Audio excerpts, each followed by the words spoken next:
ఉత్తరాంధ్రకి ఏం చేశాడని ఆయన జగన్మోహన్ రెడ్డి గారు చెప్పడానికి ఇంత చిట్టా ఉంది. ఎన్ని మెడికల్ కాలేజీలు కానీ ఈయన అమ్మాలని చూసేవాటి, అలాగే కిడ్నీ వీటికి సంబంధించి శాశ్వతంగా దాని నుంచి విముక్తి చేయడానికి రీసెర్చ్ సెంటర్తో పాటు పర్మనెంట్ వాటర్ సప్లై దీన్ని చేయడం కానీ ఆయన చేసినవి జగన్మోహన్ రెడ్డి గారు చెప్పుకుంటూ పోతే చాలా వస్తాయి. అది ఇప్పుడు దీనికి సందర్భం కూడా కాదు. చంద్రబాబు నాయుడు గారు ఏం చేశారు? వైజాగ్లో 30,000 కోట్ల రూపాయల విలువ చేసే భూములు 99 పైసలు వీటికే కాబట్టి నాకు తెలిసి 100 కోట్లు 200 కోట్లు వస్తాయి మొత్తం కూడితే. అప్పనంగా మొత్తం దోచిపెట్టినట్టు ఇచ్చాడు. ఒక్క తన బంధువు లోకేష్ కో బ్రదర్ ఎంపీ భరత్కే ఎంతది 55 ఎకరాలు 5,000 కోట్ల విలువ చేసే భూమి 100 కోట్లకు తక్కువ చేయదు. అలాంటి భూమి అది అప్పనంగా ఇచ్చేశాడు. అది పూర్తి చేశాడు. హరిత రెస్టారెంట్, హరిత రిసార్ట్ ఆల్రెడీ కొండ మీద ఉన్న కొండని ప్రభుత్వానికి ఉపయోగపడేది, ఫ్యూచర్ లో గర్వంగా చెప్పుకోగలిగిన ఇంకొక కలికితురా ఇలాగా ఉండాలని స్ట్రక్చర్స్ అలా నిర్మిస్తే జగన్మోహన్ రెడ్డి గారు దాన్ని విలాసవంతమైన భోగము ఏదో సొంతంగా కట్టుకున్నట్టు, ఇది సొంతం జగన్మోహన్ రెడ్డి గారిది. ఇప్పుడు మనం ఉండేది అది గవర్నమెంట్ది. జగన్మోహన్ రెడ్డి గారు సొంతంగా ఓ ప్యాలెస్ కట్టుకున్నట్టు అసలు అంత విలాసవంతమైన దాన్ని ఇదేదో చేసి, మరి విలాసవంతమైతే జగన్ గారు అధికారంలో లేకపోయినా ఈరోజు తనే ఉండాలి అక్కడ, లేడే మరి ప్రభుత్వం. రిషికొండను బోడిగుండు చేశారని చెప్పి మా దాని దగ్గర పోయి ఒకటి సెల్ఫీలు ఫోటోలు తీసుకుని ఈరోజు వైజాగ్ లో ఒక్క కొండ మొదలట్లే, మొత్తం కొండలన్నీ బోడిగుండ్లు చేసి పడేస్తున్నారు అని చేస్తున్నారు అయిపోతుంది. లేదు, దానికేం ఆన్సర్ లేదు.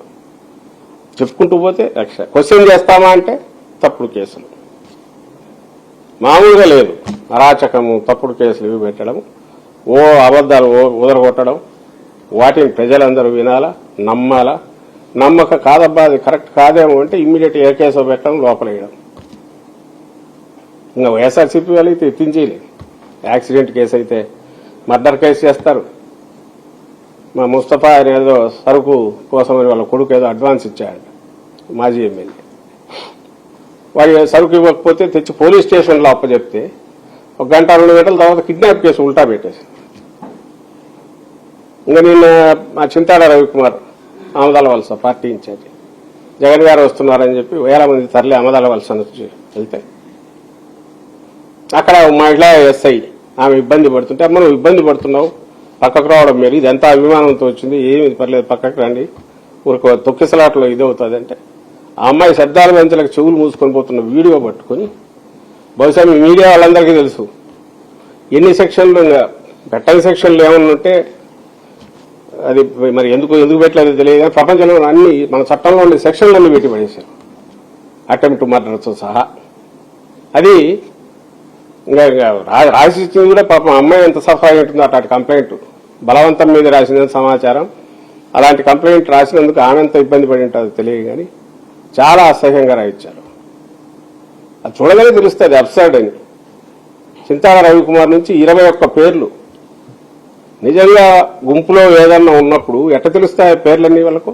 ఒకవేళ ఆడ ఉండేవాళ్ళు ఈ పేరు అని చూసి ఏం స్టేజ్ మీద ఇదే దాన్ని ఏమంటాం క్యాట్ వాక్ లాగా నడిపించుకుంటా పేర్లు రాసుకుంటారా? కాదుగా, అయినా పెట్టారు. అక్కడే తెలియదు అది ఎంత తప్పుడు కేసో 20 మంది మీద పెట్టారంటే. యాక్చువల్గా అట్లా చూస్తే పోలీసు వాళ్ళు ఆమెతో అభ్యంతరకరంగా బిహేవ్ చేసినట్టు వచ్చింది ఫోటో బయటకి.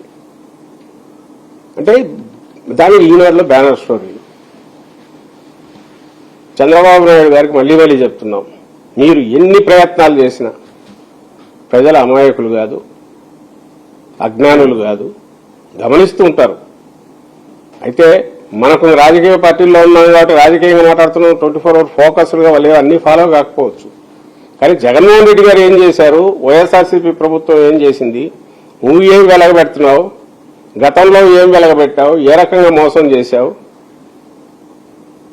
అనేది వాళ్ళకి బాగా తెలుసు. కానీ మరీ ఇంత మోసం అనేది బాధపడుతున్నారు.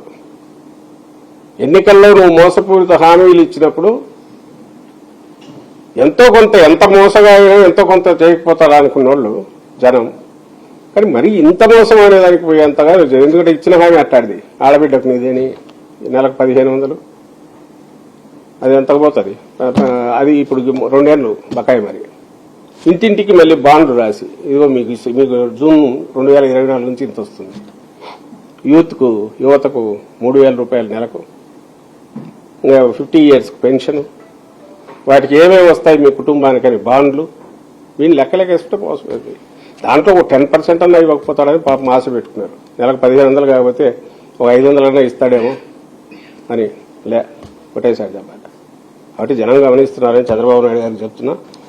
అలాగే ఆయన నమ్ముకొని దాంట్లో ఈదుతున్న మిగిలిన నాయకులు, మిగిలిన పార్టీలు కూడా వాళ్లకు ఇదే అంటుంది. ఆయన ఇదే పద్ధతిలో కొనసాగుతున్న కొద్దీ జనం గమనిస్తున్నారు. రైట్ టైంలో ఎలా తీర్పు ఇస్తారు. కానీ మేం చెప్పదలుచుకున్న ప్రజలకు ఏంటంటే జరుగుతున్నది ఆయన చేస్తున్న దుష్ప్రచారం ఎంత తప్పుడు ప్రచారం ఇది, వాస్తవాలు ఇవని చెప్పేందుకు ప్రయత్నం నేను ఇప్పుడు చేశాను. Thank you.